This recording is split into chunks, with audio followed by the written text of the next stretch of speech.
बहुत बेस्ट, मुझे इससे बढ़िया व्यवस्था नहीं लगी। मैंने कई कुंभ कर लिए।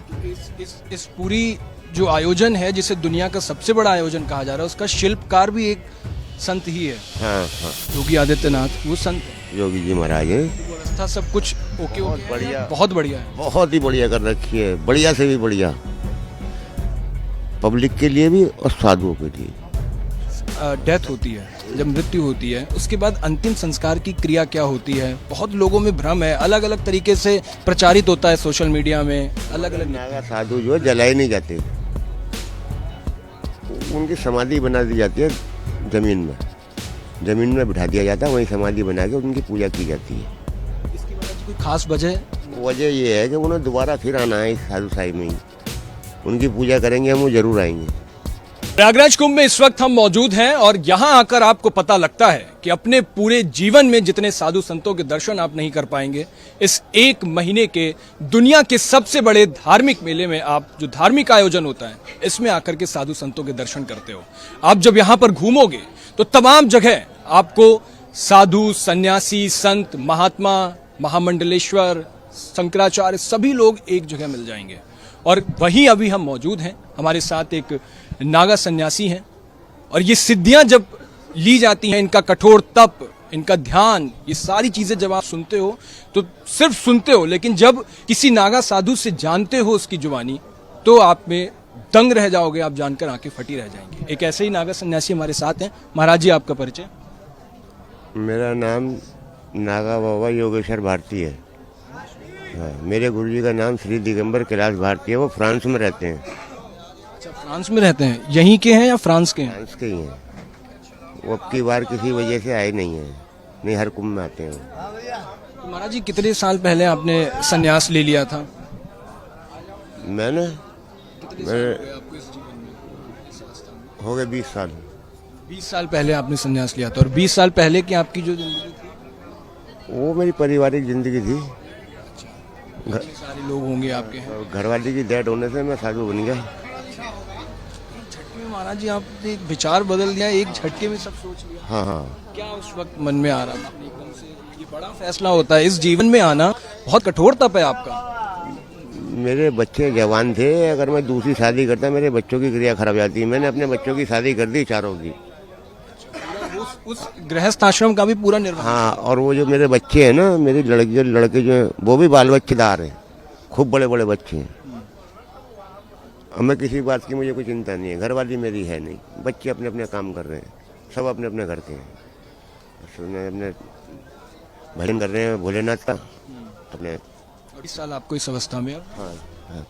आपका महाराज जी, जैसे एक बहुत हम बोलते हैं ना, नागा साधु कुंभ में हमें बहुत लाखों करोड़ों की संख्या में मिलते हैं। अपने अपने पहाड़ों में चले जाते हैं, कंदराओं में। आप कहाँ जाते हो इसके बाद? कहाँ रहोगे? हिमालय की कंदराओं में, मध्य प्रदेश की कंदराओं में, और किसी व्यवस्था में ऐसे रहते हैं बच्चे। यही व्यवस्था रहती है,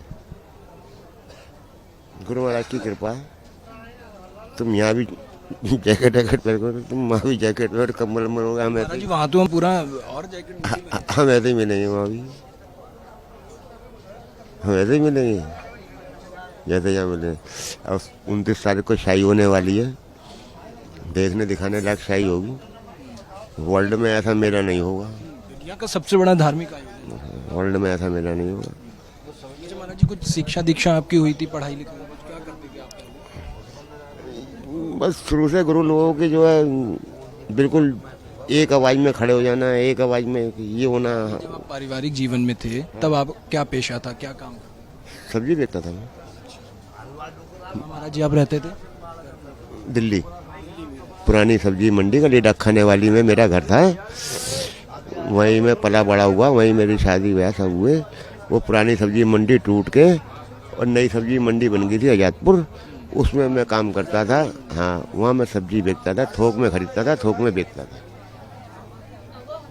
उसके बाद जब आपने एक झटके में सोचा, फिर आप इस अवस्था में? वो मेरी मिसेस को ब्लड कैंसर हो गया था। इलाज कराया था आपने? इलाज वो कहती थी कि तुम मेरे मरने के बाद में तुम दूसरी शादी करोगे नहीं करोगे। बच्चे जवान थे उनको कि वो एक क्योंकि पहले 6 महीने बदला जाता था, फिर 3 महीने में, फिर 2 महीने में, फिर 1 महीने में वो सूख सूख के ऐसे हो गई थी। खून बदलवा लेता था तो सही रहती थी, नहीं गई थी काम से। फिर उसने देखा कि मैं बचूंगी नहीं, उसने कहा मेरा इलाज मत कराओ और अपने बारे में सोचो। जी कभी याद आती है, इतने साल आप साथ रहे होगे, कुछ तो नहीं अब कोई याद व्याद नहीं, अब तो बच्चे बाल बच्चे मेरा घर सब कुछ भरपूर, अब किसी याद कहते नहीं है, जैसे हम सुनते हैं कि साइकिल के लिए 2 पहिए होते हैं जीवन चलाने के लिए। नहीं नहीं ऐसी कोई बात नहीं, हमें कोई याद नहीं आती है और ना हमें कोई उसका वो। आपके कभी आते हैं मिलने? हाँ सब, मेरी बहन, मेरी मौसी, यानी माँ नहीं है, मेरी मौसी, मेरी चाची ताई वगैरह सब उनसे मिलने आते हैं। और उन्हीं की राय से मैं बाबा जी बना था, सारे परिवार को बिठा के एक जी। हाँ मैंने कहा जी मैं बाबा जी बनने जा रहा हूँ, तो सब मेरे ताऊ वगैरह जो थे, उन्होंने, हमारी ताई वगैरह ना, सब ने मुझे आशीर्वाद दिया। और चलते टाइम किसी ने 100 किसी ने 200 रुपये भी दिए, जो बात है, जब मैं बाबा जी बना। कभी वो कहते नहीं है कि आपने आ जाओ हमारे साथ? ना ना ना ना ना ना, वो ये जरूर कहते हैं कभी आ जाया कर, मगर मेरा वहाँ जाने को। सारे कुछ दिल्ली में ही रहते हैं सारे लोग? हाँ एक मोहता जो है जाग जाता है। अगर मैं घर जाऊंगा, कोई बाबा कहेगा, कोई नाना कहेगा, कुछ जो मेरा मन भी करेगा, फिर वो कहानी खराब हो जाती है। इसलिए आप कम जाते हैं? जाता ही नहीं, कम नहीं जाता नहीं। उन्हें मिलना हो, उन्हें मालूम है कहाँ रहते हैं, वहीं आ जाते हैं। अभी कोई परिवार से कुंभ में आया? हाँ, आएंगे 27 तारीख को। जी स्नान किया आपने, शाही स्नान? हाँ शाही स्नान कर लिया। मौनी अमावस्या वाला भी? हाँ जी कर लिया। व्यवस्था सब ठीक ठाक होती लग रही है? बहुत बेस्ट, मुझे इससे बढ़िया व्यवस्था नहीं लगी। मैंने कई कुंभ कर लिए। इस पूरी जो आयोजन है, जिसे दुनिया का सबसे बड़ा आयोजन कहा जा रहा है, उसका शिल्पकार भी एक संत ही है। हाँ हाँ योगी आदित्यनाथ, वो संत है। योगी जी महाराज हैं। तो व्यवस्था सब कुछ ओके बहुत ओके बढ़िया। है? बहुत बढ़िया है। बहुत ही बढ़िया कर रखी है, बढ़िया से भी बढ़िया, पब्लिक के लिए भी और साधुओं के लिए। हाँ सब चीज़ की व्यवस्था है, पानी की, बत्ती की, लैट्रिन की, बाथरूम की, और यहाँ से लेकर खाने पीने की भी। एक आखिरी सवाल और पूछूंगा, अगर आपकी इच्छा हो तो आप उसको बता दें, क्योंकि लोगों में बड़ी भ्रांतियां हैं नागा साधुओं को लेकर। कहते हैं कि जब नागा साधु आज हो जाता है, संन्यास ले लेता है, फिर उसके बाद सब कुछ त्याग देता है, उसे दुनिया की मोह माया किसी, तो नागा साधुओं का जब डेथ होती है, जब मृत्यु होती है, उसके बाद अंतिम संस्कार की क्रिया क्या होती है? बहुत लोगों में भ्रम है, अलग अलग तरीके से प्रचारित होता है सोशल मीडिया में, अलग अलग। नागा साधु जो है जलाए नहीं जाते, उनकी समाधि बना दी जाती है जमीन में बिठा दिया जाता है, वहीं समाधि बना के उनकी पूजा की जाती है। इसकी महाराज जी कोई खास वजह? वजह ये है कि उन्हें दोबारा फिर आना है इस साधु साई में ही, उनकी पूजा करेंगे, हम वो जरूर आएंगे।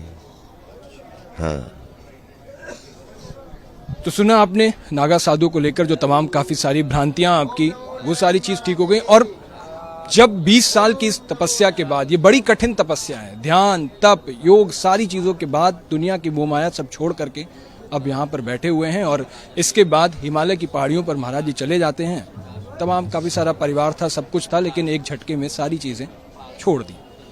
अब नागा साधुओं को लेकर आपके मन में और क्या भ्रांतियां, हमें जरूर बताएं। देश दुनिया की बाकी तमाम खबरों के लिए देखते रहिए भारत एक्सप्रेस।